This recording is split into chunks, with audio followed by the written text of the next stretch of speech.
Bon mardi, bienvenue à votre émission La Victoire de l'amour. J'espère que vous allez bien ce matin, qu'on se prépare à vivre une excellente journée. Et comme on le fait tous les mardis, on rejoint quelqu'un qu'on apprécie beaucoup, ce vent de fraîcheur, notre amie Brigitte Bédard.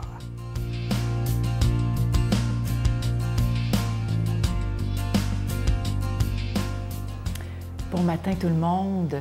Nous continuons avec la prière. Il y en a qui veulent des techniques de prière. Je n'aime pas vraiment cette expression. Il ne s'agit pas de faire du yoga ici, là. Pas du tout. Non, non, vraiment de se disposer tout simplement à l'amour de Dieu. Alors, c'est ça la prière, se disposer, se rendre disponible, tout simplement. La première prière, la façon de prier qui est, je dirais, très simple, mais en même temps un peu exigeante, c'est la prière d'adoration. Je ne sais pas si dans votre paroisse, il y a des temps d'adoration. D'habitude, c'est le jeudi soir. Chez nous, dans ma paroisse, c'est le jeudi soir, de 7h30 à 8h30. On se prend 1 heure. On va dans notre petite sacristie qui a été aménagée pour ça. Et là, on va sortir le Saint-Sacrement. On est en présence du Dieu Tout-Puissant. C'est assez incroyable. On a vraiment une foi qui fait déplacer les montagnes, une foi folle. La prière d'adoration, on peut se dire, bien, moi, je n'irai pas pendant toute l'heure, je trouve ça trop long. On peut commencer 20 minutes. On y va pour 20 minutes, puis après ça, on s'en va. Puis tranquillement, on va s'habituer. Il faut se donner le temps. Puis la première, je dirais, le premier truc, hein, c'est de choisir un temps. C'est ça. Donc, ça peut être le jeudi soir, 15 minutes. Ou jeudi soir, 1 heure. C'est comme on veut. Ça peut être 1 fois par mois, 2 fois par mois. Il faut se respecter. Ça, c'est le premier truc dans la prière. Se respecter dans nos capacités puis nos limites. Deuxième truc, c'est que quand on arrive à notre adoration, on salue le Seigneur. On se prosterne devant lui. On prend le temps d'inclure notre corps dans la prière. C'est très important. Hein? On se met à genoux et on se prosterne devant le Seigneur. On voit que quand notre corps est impliqué, ça va beaucoup mieux. C'est comme si on s'abandonnait encore plus. Hein? Il y en a qui veulent aller faire du yoga, du tai chi, des affaires-là, parce que justement, le corps prie. Mais quand on est chrétien, puis qu'on a une prière chrétienne, on peut prier avec son corps de cette façon-là. On se prosterne devant le Dieu Tout-Puissant. On se met à genoux et on se prosterne. Il ne faut pas avoir peur. Faisons-le.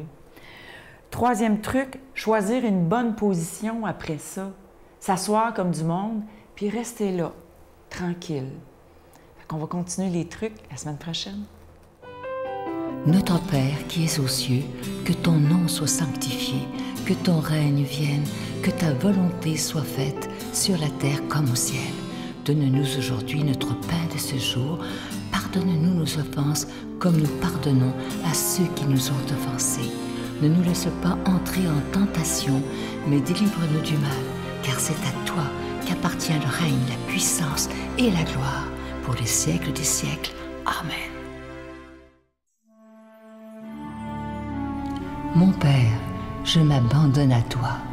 Fais de moi ce qu'il te plaira. Quoi que tu fasses de moi, je te remercie. Je suis prête à tout, j'accepte tout, pourvu que ta volonté se fasse en moi, en toutes les créatures. Je ne désire rien d'autre, mon Dieu. Je remets mon âme entre tes mains. Je te la donne, mon Dieu, avec tout l'amour de mon cœur, parce que je t'aime. Et que ce m'est un besoin d'amour, de me donner, de me remettre entre tes mains, sans mesure, avec une infinie confiance, car tu es mon Père.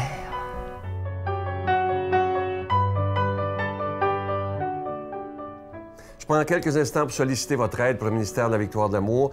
Ce mois-ci, le cadeau est absolument magnifique. Il s'agit d'un chapelet en bois d'olivier.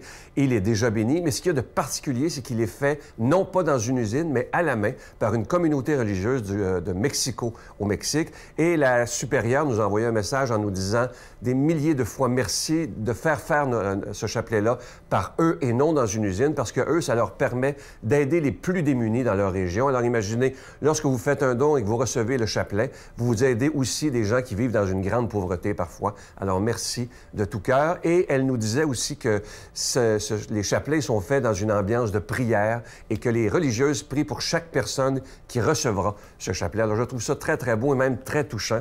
Et je vous rappelle que c'est avec un don de 25 et si vous en voulez deux, avec un don de 40 Je vous donne l'adresse, la Victoire de l'Amour, casier postal 120, succursale Boucherville à Boucherville, le J4B 5E6, je vous la redonne, la Victoire de l'Amour, casier postal 120, succursale Boucherville à Boucherville, le J4B 5E6. Également par téléphone, par carte de crédit du lundi au jeudi, de 8h à 5h, dans le 514-523-4433, 523-4433 ou sans frais, le 1-888-811-9291, 1-888-811-9291 et aussi sur notre site Internet, le www.lavictoiredelamour.org. Alors, je vous rappelle que ce chapelet en bois d'olivier qui est fait à la main se donne très, très bien en cadeau. Je suis sûr que les gens à qui vous le donnerez seront très heureux. Merci de tout cœur de votre grande générosité et merci aussi pour votre prière.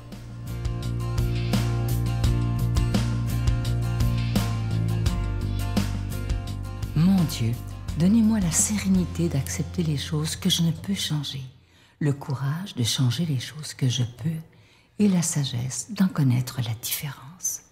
Amen. Aujourd'hui, la parole de Dieu est proclamée par quelqu'un qu'on apprécie beaucoup. Il est aumônier à la prison de Bordeaux. Comme je vous dis souvent, il a tout vu, il a tout entendu. C'est un être d'une grande compassion, l'abbé Stéphane Roy.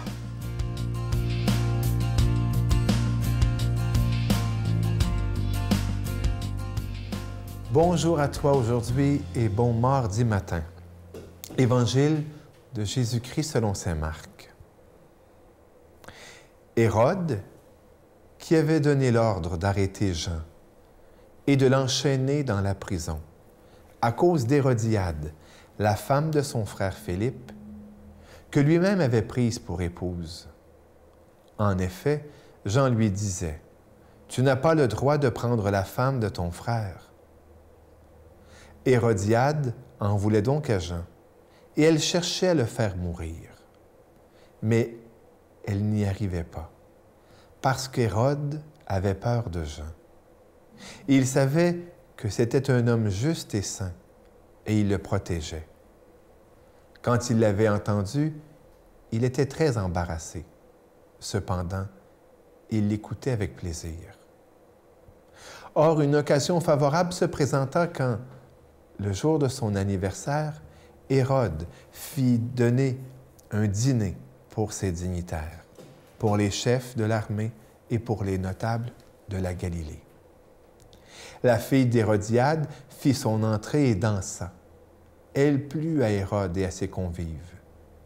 Le roi dit à la jeune fille, « Demande-moi ce que tu veux, et je te le donnerai. » Et il lui fit ce serment, « Tout ce que tu me demanderas, je te le donnerai, même si c'est la moitié de mon royaume. » Elle sortit alors pour dire à sa mère, « Qu'est-ce que je vais demander? » Hérodiade répondit, « La tête de Jean, celui qui baptise. » Aussitôt, la jeune fille s'empressa de retourner auprès du roi et lui fit cette demande. « Je veux que tout de suite, tu me donnes sur un plat la tête de Jean le Baptiste. » Le roi fut vivement contrarié, mais à cause du serment et des convives, il ne voulut pas lui opposer un refus. Aussitôt, il envoya un garde avec l'ordre d'apporter la tête de Jean. Le garde s'en alla décapiter Jean dans la prison.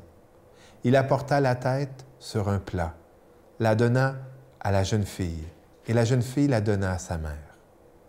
Ayant appris cela, les disciples de Jean vinrent prendre son corps et le déposèrent dans un tombeau.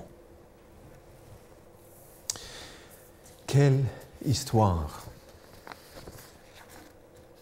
Cette jeune fille, tout d'abord, me fait pitié. Elle me fait pitié parce que elle est une des premières victimes de cette page. Victime du regard des hommes qui lui fait oublier sa dignité, à aller jusqu'à se déhancher devant les yeux de ces vieux cochons qui se délectent, eh bien, de sa danse. Victime aussi de la haine de sa mère, de la manipulation de sa mère haineuse, qui l'a sans doute nourri de son venin et qui l'amène à demander quelque chose dont sans doute cette jeune fille n'a même pas conscience. La tête d'un prophète, la tête d'un homme et d'un prophète. Un autre victime, c'est Hérode. Hérode qui, victime de ses pulsions, victime de... Il a perdu la tête bien plus que Jean le Baptiste. Hein? Et tu sais sans doute que Hérode veut dire, eh bien, qui est de peau. L'étymologie du mot Hérode, c'est qui est de peau. Ça me faisait penser à une épître, hein, une lecture qu'on a eue dimanche le 9 juillet dernier. Saint Paul aux Romains, qui nous parle de l'emprise de la chair et qui nous dit, si vous ne faites pas par l'Esprit Saint mourir les agissements de l'homme pécheur, eh bien, vous mourrez, mais si vous tuez par l'Esprit les agissements de l'homme pécheur, vous vivrez. Oui. C'est une invitation à ne pas rester qu'à la dimension épidermique de notre vie, à la superficialité de notre vie, de notre être. Eh bien, au contraire, et c'est quand même ce qui est beau, c'est qu'il est dit, il aimait à écouter Jean le Baptiste, parce que la vérité, même si parfois elle peut nous embarrasser, comme il est dit, eh bien, elle est bonne à entendre. Je le sais tellement des fois à la prison, quand parfois je brasse les gars un peu à la messe ou dans les cours de Bible. Ou bien. Il n'y a pas une fois que les gars ne me disent pas « Vous êtes un bon prêcheur, mon père ». Mais je sais qu'il y a des fois où je les ai embarrassés. Entre autres, quand je dis aux vendeurs de drogue « Vous avez du sang sur les mains, même si vous n'êtes pas accusé de meurtre. » Et là, je leur explique ça. Hein? Quand il s'agit de nous, que la parole de vérité vienne nous embarrasser. On est content quand elle embarrasse les autres, mais quand elle nous embarrasse, nous, oui. En cette fête du martyre de Jean le Baptiste, demandons au Seigneur, eh bien, une autre grâce de conversion. Et que Dieu Tout-Puissant vous bénisse, le Père, le Fils et le Saint-Esprit. Amen. Je vous salue Marie, pleine de grâce. Le Seigneur est avec vous. Vous êtes bénie entre toutes les femmes, et Jésus, le fruit de vos entrailles, est béni. Sainte Marie, Mère de Dieu, priez pour nous pauvres pécheurs, maintenant et à l'heure de notre mort. Amen.